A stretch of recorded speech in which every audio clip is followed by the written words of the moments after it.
Hey, Jeff Howard here with CrazyFly Kiteboards, and we've got the Cruiser Lightwind board. Now this board comes in two sizes. You're going to get your 150 range and your 160 range.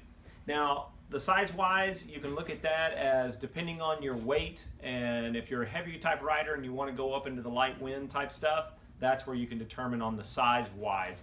One thing about this board, I'll tell you, they haven't changed a whole lot from the 2016 and 2017, and the reason is the board just works. This board is really used in a lot of schools or a lot of the guys who are dealing with the light wind type riding almost on a consistent basis. We really like the feel of this board. This board design also is used in our tandem type setup. It's about the same shape. You get multiple straps and everything else, but it's unbelievable what this board and how successful you can feel. A lot of the lesson type stuff, getting a person on this board, a lot of instructors call it like the magic ride. It's one of those, as soon as you get up, it just wants to stay on a plane. The reason is this very low rocker type board. It puts a lot of surface area on the water and gives you a lot of lift at a slower type speed. So you can see the rail line here. It's very straight. It actually goes back in a little bit. That gives that water flow across this rail, and the upwind ability is just nuts in the low winds. Gets a lot of surface area to give you that lift. It also has the asymmetrical fins, because when you're riding these boards, they're different in width. They're so wide that the straps and pads have been offset slightly so you can control that rail line on that heel side, but keep that surface area on the toe. So the fins are on that side to line that up, because you almost spin the whole time.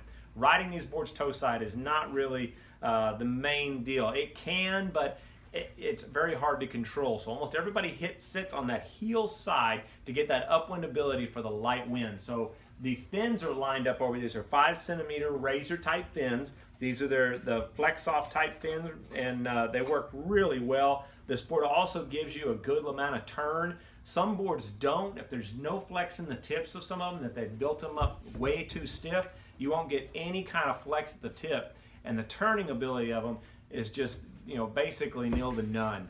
But the Cruiser Lightwind gives you that little bit of turnability as well, but the light wind, be able to get upwind in the light winds and slow speed is very, very good on this board. One thing you want to make sure is when you get into a board like this, a lot of guys, if you get a kite that wants to ride too fast, these boards don't want to ride fast because there's a lot of surface area on that water and it wants to grip that water. So you'll be riding a little bit slower speed, so it's one thing to get used to. It comes equipped with the hexa bindings. The CrazyFly hexa bindings allow you a ton of adjustment. These can actually be positioned at different angles, a little bit forward and back. The straps themselves can be moved. These are their molded footbeds. Built-up footbeds, not molded. Molded usually breaks down, and CrazyFly has stuck with this type of build-up pad because they last for years. They don't mash out and bottom out after a year of riding or a couple years. I've got some of these that are many years old and they're still going strong and working really well. They have the toe grip on them, but again, that toe grip can change with the size of your foot, but that's why the straps can move forward and back.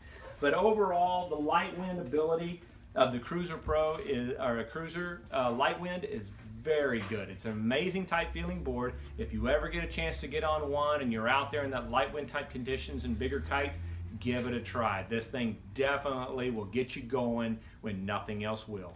Anyway, that's Jeff Howard here at CrazyFly Kiteboarding with the Lightwind Cruiser.